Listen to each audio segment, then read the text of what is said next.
all I'm saying is, I am emotionally broken and scarred by what I saw, what I went through. And you know, when you were at that church, you were taught to master the art of lying. You were taught to master the art of manipulation. So you are taught the art on how to manage and package yourself well. So you learn the art, the manipulation and lying, and it's the program of the day. Let's go to TB Joshua.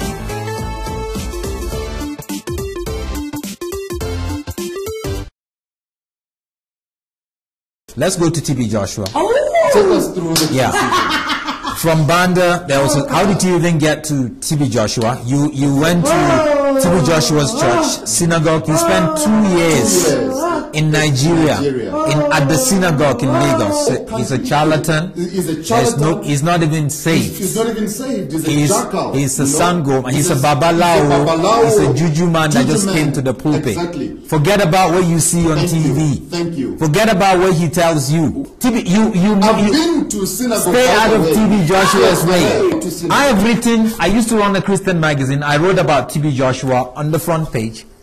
You know, I even tried to speak to his people, spoke to his PA. Let me speak to TB Joshua. These are the allegations that was given to me by someone who spent 14 years there as a deputy prophet. The next thing I got, death threats.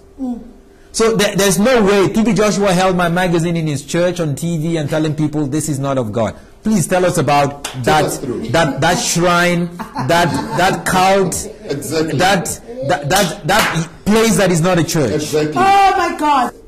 He's a ritualist. That's what it is. Exactly. And people don't know. People don't know. African magic, black magic, that's what you see there. Before you begin to speak about TB Joshua, you said something again when we were talking the other day that you used to go and whisper to TB Joshua to say, Daddy, before you close. That person there. That person, the one I told you about, has got money. Prophesy. Please don't forget to prophesy on that one. And that time, they are playing an advert on TV. Yes. And poor, gullible, manipulated, deceived individuals who are out there watching on TV are crying in tears thinking that God is moving. Right. Not knowing that Sitley is moving. Sitley she collects the info, give it to TB Joshua. Let's start from, why did you go to the synagogue? Exactly. Right, so I must put it up front to say, look, I know the tricks. Maybe next week Sunday or even tomorrow I'll be headlines on Emmanuel TV. They'll say, Sister Sikley is a fraud, Sister Sikley is this, like they've been doing to Bisola. You know, Bisola, the one that Bisola, Bisola, the one that wrote the book on TB Joshua. Exactly. Now I personally know Bisola because we stayed together at the synagogue with I'm sure Bisola is watching right now. Yes. And please follow Bisola. She has a lot. Follow her on Facebook. She has a lot. Bisola, I tagged her, so I'm sure she's watching. Yes. So I personally stayed there with her. So I was at Philip Banda's church. And we were first shown videos of the miracles from TB Joshua. So he has a relationship with TB Joshua? Not anymore. He used to have a relationship. Not anymore. Yeah. And then they used to have a relationship, and then they would show us at overnight videos of TB Joshua, of him praying for women. And then there was a lady that used to take people to synagogue at that time. Her name was, I think, Mama Sarah or Mama Sandra, something like a white lady. Okay. And then there was a trip. Woo! Impact for Christ. We went to synagogue, and everyone was excited. And at that time, I wanted to go more than ever because I had an ear problem. And then I was partially deaf. So I had my ear operation, but I was still slightly deaf. So I had just started working at that time. I remember I just started working. I had my small car, my Fiat Palio. You know, I was okay. And then the trip at that time was 10,500 Rand. Paid for the trip and went to synagogue. Got to Nigeria. When we got to Nigeria, our trip was supposed to be 7 days. Prayer line happened. I was prophesied on the prayer line that I need to stay. I'm an evangelist. And I need to stay at the church. Okay. I don't know what happened to me, but when I came to. Demons. TB Joshua's demon hypnotized you. When I came to, I was told I need to stay at the church. So the 7 days came, and then the South African group left. And I was Then left. you remained there. Yes, I was because left you are an behind. evangelist. Yes, Okay. and I need to stay for training. Now, I was the first black South African girl to stay at the Synagogue Church of All Nations. Okay. Right? So it's not a hearsay, it's not a what. I was there, I lived there, I lived through it. So I stayed at the church, and then I was moved into the dormitory, stayed with the disciples at the dormitories, and sleep was something that I never knew. We never slept. When daddy is not sleeping, we don't sleep. We're running around. So for me, you know, with my experience with Philip Banda, when I spoke, people never believed me. So certain things I just kept to myself, and I thought, you know what, I don't need this drama. No one is gonna- Let me just keep quiet, because people will just never believe anything I say. So at that time, I was in the chorister. I was singing in the praise and worship team there with the 3 sisters. And Now this is synagogue. yes, Synagogue. You were a chorister I at was a synagogue. chorister at synagogue. So you stand in So front. you're standing in front. Yeah. You're Yes, singing there. yes. I was a chorister at synagogue, and remember, I was the first black Right. South African to be staying there. And then I was at the synagogue.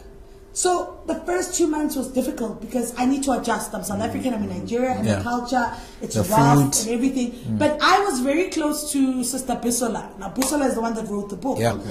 So upon my arrival, I think within 3 weeks, I was told, you're going to Singapore. Ah, Singapore! Yes, you're going to Crusade Singapore. I went to Singapore. With TB Joshua. With TB Joshua. Yeah. So we flew in. I remember I flew with Bisola and everybody. We Okay. flew to Singapore. We got to Singapore. Got to Singapore. So now what we do, TB Joshua was having a big crusade in Singapore. So we fly a month. But he tried to before- give you money to get to Singapore. Yes, oh Yes. yes. So we were called to the office, and he was like, "You must take this money, put it in your suitcases." And I was like, So I don't wanna that's- be that's like arrested hundreds for- of thousands for of dollars. dollars. I was like, I don't want to be arrested for money laundering, you know? So he wanted you to launder money. for Launder him. money. Like to take money there. Okay. And I'm Yes. like, no, I don't want to be arrested for money laundering. Which is illegal. Yeah, because I mean, when you get to the airport and they censor, You have to declare. I must declare. Yes. So then, I don't know what happened then. I know there was a sister who had a credit card. I don't know what happened with that situation, but anyways. Okay. So we got to Singapore. So we go there like a month or 3 weeks before. All right. Before TB Joshua He arrives, comes. yeah. So when we get there, we must now make sure when TB Joshua arrives in Singapore, prayer line is ready. People who are coming to the prayer line are ready. We already know the who's Okay. in the country. Hold on. So when you get to so I was there in Singapore. Yeah. Makes sense. So it's my first time in Singapore. So we get to Singapore and we're given this lavish hotel, and then we told, okay, fine, this is the church that's hosting us, and we get to meet the church people. So now remember, at that time I'm new, so I'm getting to know these things. But Okay. I'm always shadowing Bisola because now she at that time she was the official madame. So when we get to a place, we need to know that, for example, this is where the prayer line will be. Okay. People who want to come to prayer line, who they are. So before TB Joshua comes, we screen you. So Okay. screening happens, what we call screening. Okay. You fill in forms, you tell us who you are, what's this. You come and we interview you. So as disciples, we need to find out from you. What's your name? What's your surname? Why are you here? What's your problem? And you probably tell us you've got cancer, show us your medical report. You must bring your medical report. So you show us your medical report. This is synagogue you're talking Yes, about. yes. You bring your medical report of what's wrong with you, and then, okay, fine. So obviously from the way you're talking, then we find out, so what do you do? No, I'm a businessman, or I'm whatever the case is. So already, I know this one's a businessman. I have to write notes. That is why if people have been to synagogue, you'll note. Disciples always have a paper and pen in hand everywhere we go, because we need to always be jotting down notes and everything. So already we know to say, okay, fine, this person is this person is that, this person is that, and we already know what's happening. So, and which I say the beauty, no. The thing is, at synagogue, you're not just a chorister, but you work everywhere. Right. Right. So by the time TB Joshua lands, then you'll be called to his hotel room 111. But I would never understand why the 3 sisters were always in TB Joshua's hotel rooms. Like everywhere we went to, why they were there and what. And I would Which ones are ask. the 3 sisters? I would ask. The 3 sisters yes, are part the of. 3 main singers. Yeah. They sing, Yes. okay. And I would ask to say, but why are you guys sleeping here and you're here in daddy's room all the time and you're not sleeping where we're sleeping? And I say, no, Sister Sickles, because we are cooking for him, we're ironing for him. And I once said to them, even me, I want to be part of this, I want to cook. Yeah. He said, no, you can't. So, I mean, I'm a very curious person. I was like, okay, fine, not my business. But what I saw was, before the actual crusade, before there'll be prayer line, we have a debrief with TB Joshua. Yeah. So we'll tell him to say, okay, fine. So in the prayer line, it's Israel, it's Nzwandile, it's Ali, it's Solomon. Solomon, it's who and who and who. Then we'll say, okay, fine. So this one and this one and this one, they are the money bags. They are the ones that need business people. Yes, business people, they need big prophecy. And then this one and this one have problems like this. So things that we see that are real ailments that we know that they might not really be able to be sorted out. Yeah. We kind of push you to the back. But if you have money, we'll bring you to the front, because we always say at the end of the day, he can pray for you, but it's your faith that heals you. Yeah. So exercise your faith. So I was like, okay. TB Joshua is a scammer. It's a scam. So then I would Fraudster. That's what it is. So then I would see that, I think, okay, fine, not my business, not my monkey, not my circus. We left Singapore. Oh, but in Singapore, my guy, disciples were now sexing each other left, right, and center. So that's the thing. People will always say, TB Joshua's disciples are very horrible, they're cruel, they're this, they're this. But behind the scenes, we are sleeping with each other. Now, here's the thing for me, I was never prophesied on that I'm sleeping with disciples. And I remember in Singapore, TB Joshua called me to his room one day, and he said to me, one of his boys wanted to marry me. What would my parents say in South Africa? And I was very honest with him, because my dad was still alive then. And I said to him, my dad told me, if I marry a foreigner, he will never bless that marriage in his life. So that's how it ended.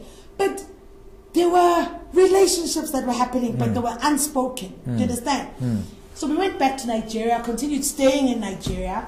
Now, the most weirdest part is that when you're sick as a disciple, you don't get to go to prayer line. We have our own private doctor and clinic within the synagogue at the back. And so everyone else goes to prayer. The whole world must come for healing. Yes. But when disciples are sick, No. they've got a private doctor. Yeah. Now see that.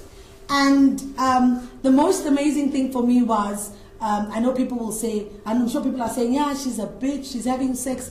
Look, I was in church, and if God was there, I was supposed to be picked out and say, let's deliver you from spirit of lust, which I never was. So I remember at synagogue, and then I had an abortion at the synagogue. How did it happen? Who did you sleep with? I was sleeping with one of the camera guys, you know, and I also slept with Daniel, wise man. He's a wise man now. Wise man Daniel. His name is Daniel. He's a wise man now. He's Daniel. So I was pregnant. So hold on. Hold on. Yeah. Look at it. People, this is not a movie. No. This is not a setup. Yeah. This is reality. Yeah. I lived it. This is reality. So many gullible people out there. When I say my story, when I say my own story, people say he's crazy, he's lying, some say he hasn't repented. He hasn't repented yet, he's still doing stuff. But look, this is Sitle. She's been to a synagogue. I loved it. There's wise 2 man years. Daniel. You see him coming on TV. Yeah, he's still there. When people look Still there. at these wise men, they say they're like TB Joshua. They're so holy. They're so nothing. And for me, I remember there was a time, and maybe you ask yourself, but where did you sleep with them? Right. If you know synagogue, there are places that nobody knows where the disciples sleep. We've got our own dormitories. And visitors' quarters, most of the time, visitors are not there. So in between thingies, we know our signals. So we go, we do our thing, and we out. So when I discovered I was pregnant, I remember I confided in one of the sisters. I think it was Sister Yetunde or Lamine, someone there. And I told them, this is my situation.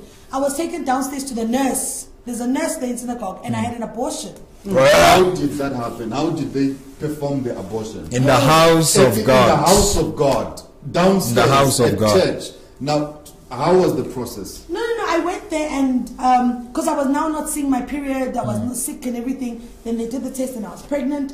And then they called in another doctor to come in. And then I remember they used the old way of termination, the one where there's a steel where they pull something out. Yeah. And I remember I was scared now. I was thinking, oh my God. They said, no, don't worry. Everything is fine. You're okay. Immediately after that, I chorused the practice. I went straight on stage to rehearse. Soon after abortion. Immediately after abortion. as if nothing ever happened. But when you see people going there and you see TB Joshua calling them out, saying you've got a spirit of lust, yeah, you've got this, yeah, very Sister Sitley, she's seen him on the altar, right in the house, yeah.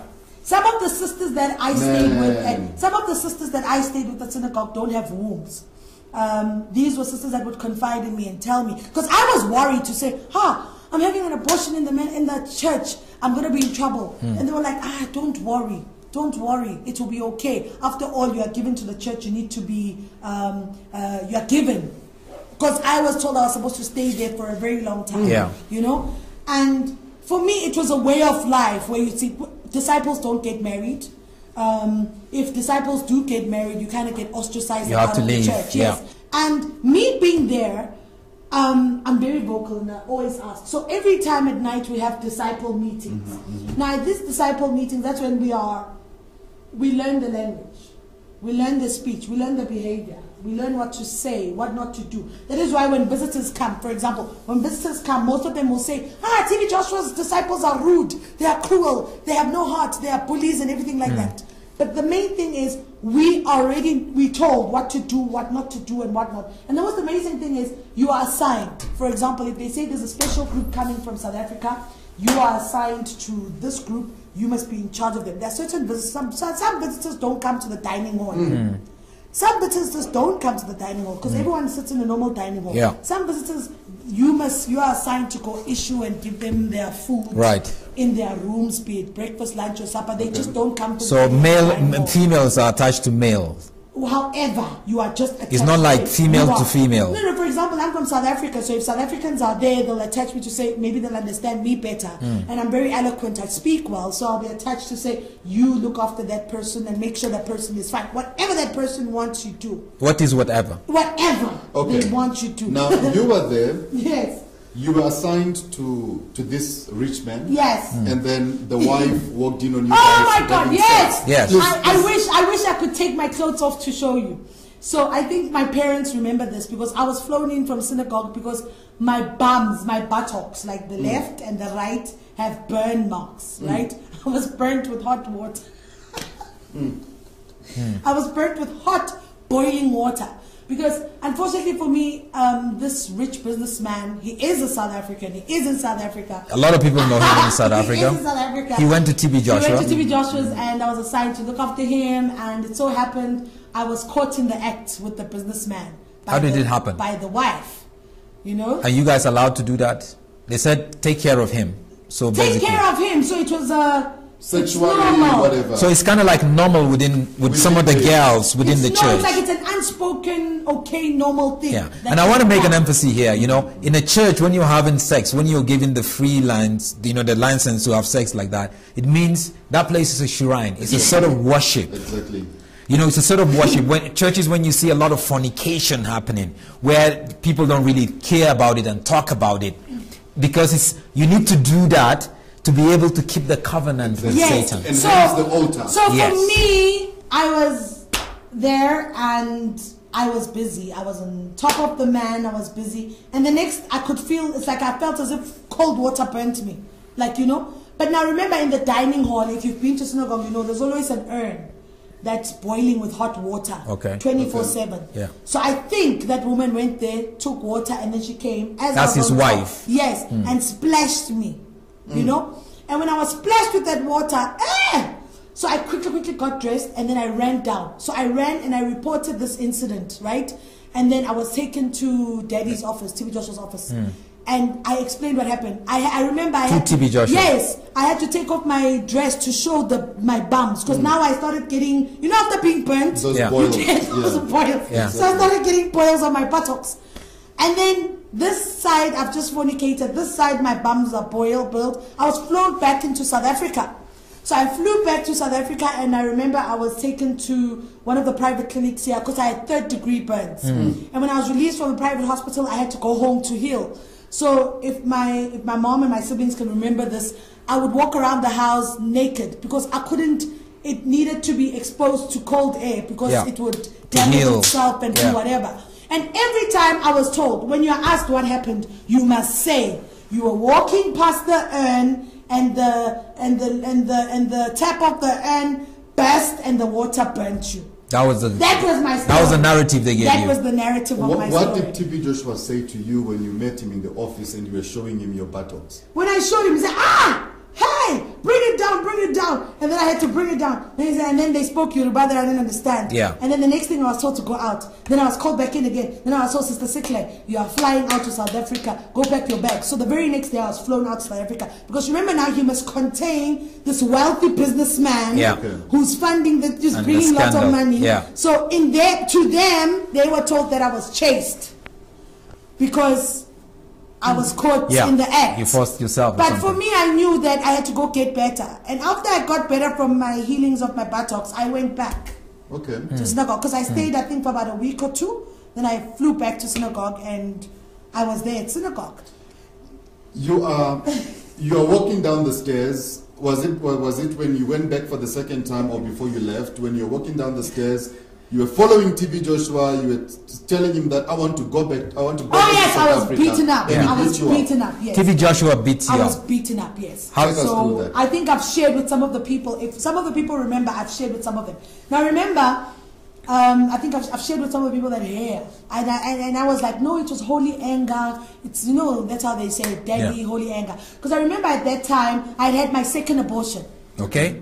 And I was tired in now the synagogue. Yes. Yeah. So I was tired now of this. And I was like, look, I need to go back to South Africa. I want to go get married. I want to build my life. I can't always be here because I would watch that disciples don't get married to each other. And here it's just like and on top of that, I after I had my second abortion, I was punished. I was sleeping in the car park. Right? So I was sleeping in the car park there. And why were you punished?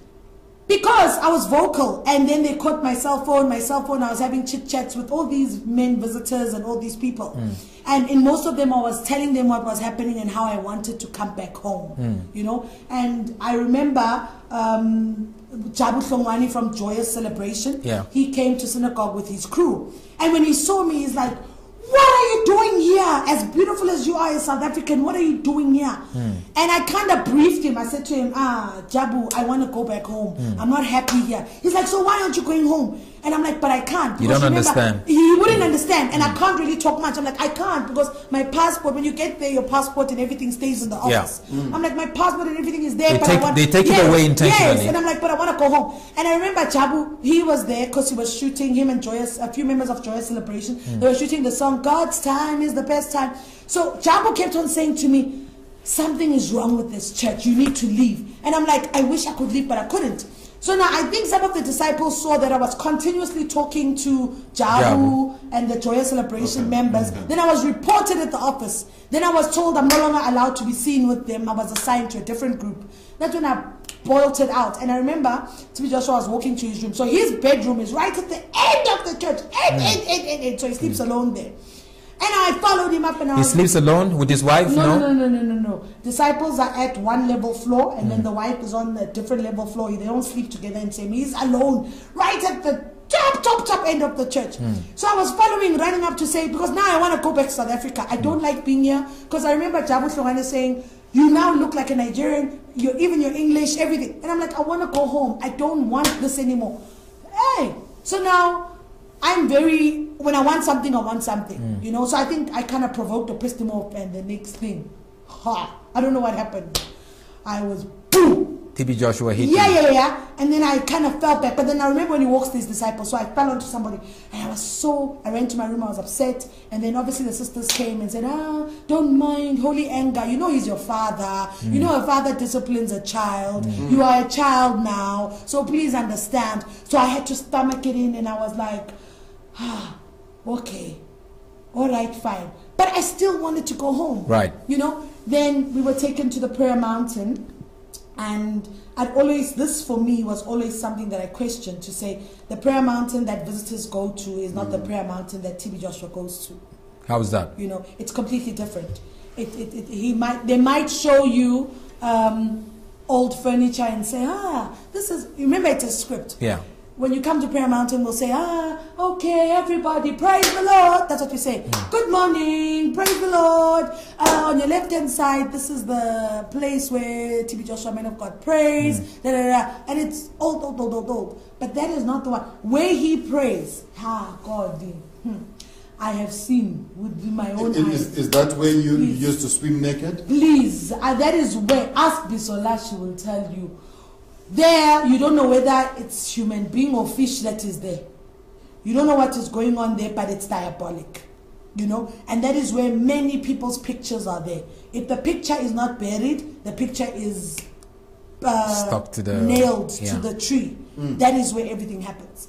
But now for us, it's like, you know, you look at back now and you say, but, like I always pinch myself and I say, but Sikhe, like you end up thinking that you're making up stories. Yeah. Because you don't believe that you were in there, you were in it, you were in there. I mean, like when these people were made wise men, I laughed my head off. I was like, even me, I could have been wise woman if I wanted to. Yeah. And you ask yourself, why is it that the disciple girls that are there are not married? Why is it that the disciple girls that are there don't have children? Because many have lost wombs in that process. Many disciples who came there with sicknesses. I've seen disciples die, dead bodies. Where you wake up, there's a dead body, it must be thrown in a trash can. Trash can? Yes. Trash can. I've seen dead bodies where disciples... In the church? Oh my God. Disciples have ailments, but we can't be prayed for. We're just working for the church. We're working for God. And you see people... I don't know how many dead bodies or dead people I've seen within the church. But when you get back to South Africa, because remember, I had gone there through Philip Banda. So you get back to South Africa and you're like, oh, God is good. And everybody thinks you're the best person in the world because you're from TB Joshua's church. But when you're alone, you're like, man, things are not added up. Like now I look back to say, how come I got married twice and both my husbands died? You know, like for me, it's one of those things where you like, number one, Banda said to me, you must marry at 27, and I'm sure it was going to be someone from his church. I didn't marry at 27. I got married to the age of 23, and my first husband died, you know. And when my first husband died, when I went back to Impact, Banda chased me out of the church. And when I remarried again, I remember I sent an email to TB Joshua saying, I'm getting married, please pray for me. And when I was told, no, I shouldn't get married. I should come back to Nigeria. And I was like, no, I want to get married again, you know. And I got married to my second husband, and my second husband, okay, so my first marriage was 4 months, and my second marriage, he died, my husband, and I was kicked away from the church, and I was even kicked out of my mom's house. My mom kicked me out of the house, so I had to find a place to stay. And then when I got married the second time around also, I was married then for 5 years, then my husband passed on. But in hindsight, I look back and I say, why did I lose people that were so close to me? My father and I were very close. Ask anybody. I lost my husbands. And the one person that I'm supposed to be close to, that's my mother, is the one person that wants nothing to do with me. She's completely rejected me. Captured. She's completely rejected me. Yeah. And I always say to people, it's my truth, it's my story, I lived through it. And the fact that I was married twice, widowed twice, look, it doesn't define me. It happened to me. Yeah. If it's a spiritual thing or whatever the case is, I don't know what the flip happened, but people died. Do you understand? So for me right now, it's a matter of, I sit back and I look at my life in hindsight and I'm thinking, what happened? For example, when the building collapsed in Nigeria, when the building collapsed in Nigeria, I was no longer part of the church, but I was contacted to say I must assist with driving around to the different provinces in South Africa. Who contacted you? By the office, the TB Joshua office. From Lagos or from here? Yes. No. I was contacted to go to the office in Rivonia. I got to the office in Rivonia. TB Joshua was called that I'm there already. Then he spoke to me. Okay. And the instruction he gave you instructions. The instruction was that I need to assist with giving the families money. Financial. Yes, financial whatnot. So we would drive around with like bags of money. Okay. So for example, if your husband or your wife passed on, we get there, we speak to you, we all knew we had to say the same thing, and we leave 100,000 or 200,000 with you and we leave. So all of that was done to try and silence the families because of the deaths that were there. Yeah. I remember when the building collapsed, people were phoning me saying, are you at Synagogue? And I'm like, no, I'm back in South Africa. But the most amazing thing, the building collapsed on the other side, but with this side where the church was, the building didn't collapse, because anyways, that's where we sleep, that's where the disciples sleep, and that's where TB Joshua sleeps, up there at the top. So most of the business people that used to tithe with TB Joshua, their businesses are either crumbling, or they're not making it well, or they've stopped for some reason. I have a mother. Yeah. I'm sure she's probably watching now. Yeah.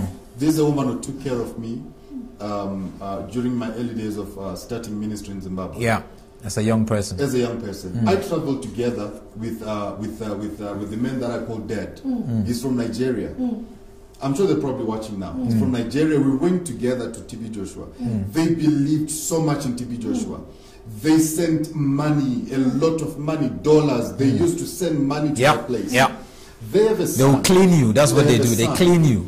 They've been trying to get the son to be healed for so many years. Oh, wow. Joshua Iginla ate their money.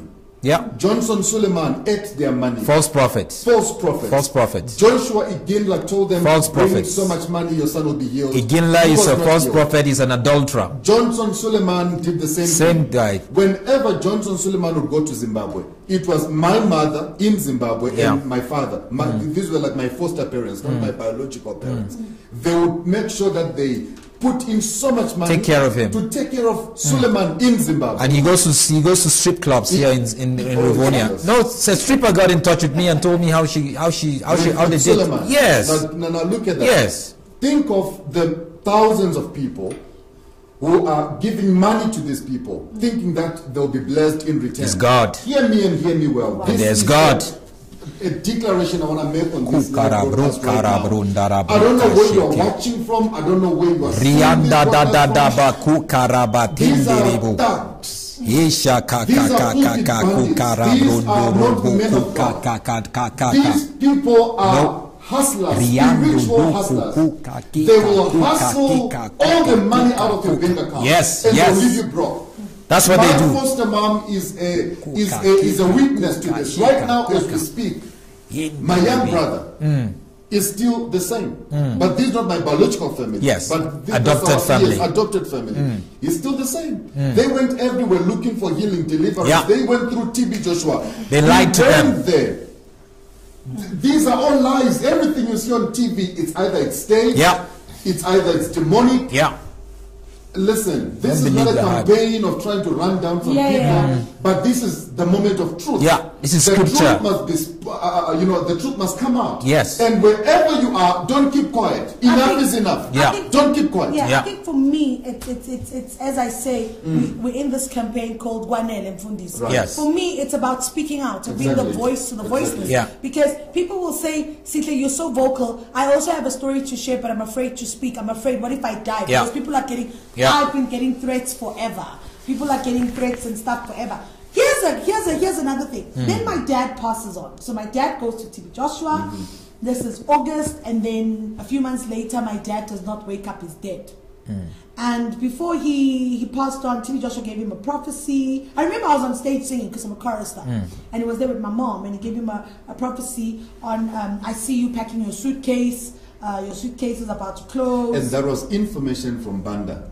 Don't forget that. Yes. So already my mom and dad were not having great times in their marriage, because my dad was not happy with the fact that the wife was not there. Always in church. Yeah. So my dad passed on, and then before my dad passed on, I was flown in from Nigeria. TB Joshua called me and he said, you need to go home. And I'm like, I need to go home. Yeah, you need to go home. Something's going to happen, but don't take it as if you're not a Christian. It mustn't traumatize you. So I flew into Johannesburg, and lo and behold, I got an SMS saying, condolences, your father. I got it from my cousin. Yeah. So from the airport, I went straight to my mom's house. When I got there, indeed, my dad's corpse was still there. And yes, TB Joshua sent his disciples to come to Johannesburg. How many were they? I think there were about 15 of them. Okay. And this was 2007. And they gave my mom about $5,000 to bury my dad. This is from TB Joshua. From TB Joshua. To your mother. Yes. Okay. And I remember he personally called on the phone, and he said to my mom, and he said to us, take heart, don't cry. Be strong. You know, it was his time. He had to go. And then he even told us that what the post-mortem would say. And then my dad was buried he was buried by the synagogue people, and the 3 sisters came, which was amazing. Yeah. 3 sisters came, and after that time, I remember after my dad died, Banda Philip sent his people to come to the house to come talk to us, and then after my dad's burial, I was then the disciples were there, so I was busy with them and everything. But after my dad's burial, that was the last time I actually had full access to my dad's house. Where I was literally had no more access to the house, because I think at that time that's when I wanted to start talking about the hurts, the pains, and everything that I had been through. You know, but then I was then taken back. I think I was then working at the synagogue at Cape Town branch. Okay. I became a worship leader there at the Cape Town branch also, because at that time TB Joshua had just established the Cape Town branch. Trying to expand, there. But now the girl and the guy, I forgot their names, the disciples that were there, they also left the church. They'd gone back to the UK. It's like everyone that I was close to that were key, all of them has just left the church, and that's it. And I always ask myself to say, even some of the Nigerian sisters that have left the church, we still communicate through Facebook, through WhatsApp and everything. And all of them will always cry and say, no one will believe us. No one will believe what we want to say. That is why even when Bisola wrote the book, she was so ostracized about what she was saying. And I remember saying, but I can't sit back and say she's lying, because I know her. I lived with her. And some of these things that she's saying are things that I know, I've seen and lived through them myself. I might not know certain things that happened before I got there, but I was there. I lived in that moment. I was there. I know exactly what was going on in there. So I am expecting backlash. I am expecting that, because TB Joshua, once you start criticizing him, they'll have a Sunday service in your name. They'll do a video. Yeah, they'll do a YouTube video. They'll probably dig up all my archives when I was delivered. And they'll probably create stories of Sisha doing that. You edit stuff they'll and all edit that. stuff. Or they'll bring people to come and say things about me. I'm waiting for it, and it's not going to move me. Then his office has TVs everywhere. So what happens is all the TVs there's tape. So we tape everything. So when breaking news, everything comes, it comes through to us and everything. So most of the time we would sit there and he would come on stage and speak about it, and it's a prophecy, you know? And then we go back to the editing room and we'll edit the dates, edit everything as if it was said a year before it actually happened. So liar. So then you see these things, but now remember at synagogue, the fact that you're a chorister does not mean that you won't work in all the departments. We worked in every single department at synagogue. So you'd see these things and you'd pinch yourself on. I remember there was a Sangoma who came to synagogue from South Africa, and she was assigned to me. And she was sitting there and we were talking, and then I think Prophet had said he's going to speak to her, he's going to prophesy on her. And this woman had already taken off her beads in the room. And Prophet said, tell her to put them back on. She mustn't take them off. And then I had to tell her to say, put these beads on. And the woman says, no, I'm from prayer line. They said I'm healed. I don't want this thing again. I said, put those things back on. So she put them back on. Then we went on church there, and then there was a prophecy about her. And then the woman couldn't speak English, so I had to translate. So TB Joshua said something to her, and the woman, he said to her, you are wearing beads, and blah, blah, blah, blah. And the woman says, yes, but you saw them at prayer line. And I'm saying, so immediately, like, you know when you speak, we hold the mic for you. But when you say something wrong, we quickly put it out, and then the screen blanks. Something that you don't want. And we say, don't say this, say it like this, like this, like this, like this. Then it will come back on air again, then we'll go grrr. So if you're not saying what we want you to say, that is why you won't see our face. We'll put the mic like this, and then maybe TB Joshua will speak, and then you're not saying something right. Immediately the chorister knows. They'll just start a song out of nowhere. Then we'll put you back again and we correct you. You must say this and this and this and this. If you don't say this and this and this and this, you won't appear on TV. You won't. So most of the people, they will stand there and they will say things that we are whispering for them to say in the ear. Say this, say this, say this. Don't say this. Don't say. If you don't, we edit you out completely, and that's that. So these are the things that we learned from there, and I was like, I could actually open a church in South Africa. Because you also got information, and then when TB Joshua is moving around and prophesying, you give him information. So isn't it before visitors come, we already, remember there's a visitors form, you give us all the information we know about you. And here's the thing, if you've been to synagogue, guys, why is it on Saturday, before the actual prayer line, you are told you must wear your clothes that you will wear on the day of prayer line. So you wear it on Saturday before the prayer line. So whatever clothes you're going to wear on Sunday for the prayer line, wear it on Saturday, because that's when they do the pre-recording of you. Yeah. So obviously, let's say Saturday I'll be wearing this, on Sunday I'll wear this top. So they'll say to you, everyone must change and wear the clothes that they will wear on Sunday service. Then you go and wear those clothes, you do your pre-record. We already know that, oh, that one's wearing a pink dress, that one's wearing a black dress. So Sunday comes, the instruction is you wear the same clothes you did for pre-recording, isn't it? So by the time TB Joshua comes out, you have a list. We have a list of saying, that one with the red top or that one with the green top, 1, 2, 3, 1, 2, 3, 1, 2, 3, 1, 2, 3, 1, 2, 3. So when it comes to you, you would never think of it. You'll think, oh, prophecy, yes, I receive, and this and this and this. If you've been to synagogue, you will know. Before prayer line, they'll say, wear the dress that you wore. There are clothes that you're going to wear on Sunday at the service. Wear it Saturday for the pre-recording. So by then, and the camera people are there. So when it's, and then they'll say to you, you guys must sleep early that night. You guys go and sleep. That night we don't sleep. We are replaying all that cassette to say, Daddy, that one with the pink. This one with that one. That one works for governments in South Africa. There, this and this and this and this. Then you'll find that you'll be specially called out. And then Daddy wants to see you. But we already know your profile. So by the time you go and see him one-on-one, he knows everything, and you're thinking, oh, God is God for me. But already we've done this. So people will probably say, but Sikle, you still continued going even after your husbands died with your kids. Yes, I did. I continued going because every time I went there to go see TB Joshua, I always came back with a big brown envelope. Every time I went there. Dollars. Anytime I want to go to TB Joshua, I would just pick up the phone and say, Daddy, I want to come. And I would go. I remember I went there with my kids because I thought, let me go for prayer for premature death, because their fathers have passed on. My father has passed on. We need deliverance from premature death. So we went there, got to synagogue, we stayed there for some time. I came back, and I think the last time I went there was in 2017, 2018, if I'm not mistaken. But when I got there again, when I was there with my kids, for me it was just one of those experiences where you see, okay, fine, I'm here, it's nice, thank you very much, but you come back with money. But then again, what I want to put out there is that there's nothing horrible, there's no deceit, there's no fraud, there's no promiscuity, or whatever you want to name it, that I've done, that I've ever been called out for by either TB Joshua or Banda. So now, what can you say to somebody who's watching right now? Somebody who believes so much in TB Joshua.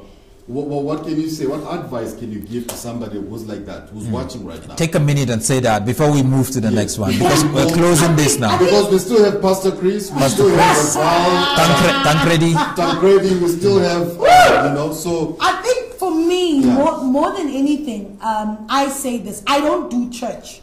I don't go to church. Why? Because I'm saying I'm waiting for the day when God will come and reveal himself personally to me. Because I ask myself, why is it in every single church I go to, I'll always be handpicked by a man of God? You understand? So for me, it's about strive and seek your own salvation by yourself. And that is why I'm in this campaign of Kwanele Mfundisi. I am the voice to the voiceless. We are saying enough is enough. There are people who are sitting, who are watching me now, and they're saying, Sihle, you are brave. Sihle, I remember. Sihle, this, Sihle, that. I am the voice to the voiceless, not because I'm revenging on anyone, but I'd be damned. I do not want anyone to go through or have a taste of what I went through. The fact that I'm not sick, I don't have HIV or whatever today, is not because I'm clever. It's because maybe, that supernatural God power is working. You understand? That's God. Because for me, I was just all over the place. You understand? So for me right now, it's a matter of saying, wake up, smell the coffee. You find your God for yourself, and that is that. And if you're a parent, this thing of giving your children away to churches and making them disciples and making them pastors and saying they must speak a certain way, dress a certain way. Hey, I was once like them. Look what happened to me. Wow, you're welcome back. You have heard many things. I believe this will reset the minds and understanding of many people. And for those who hasn't commit themselves to the Lord, Jesus says in John 14 verse 2, in my Father's house are many mansions, meaning there is a space for you only if you come to him. Kindly share this broadcast with family and friends. Do not let people's blood to be on your hands. Till I come your way again, be blessed always. Blessings.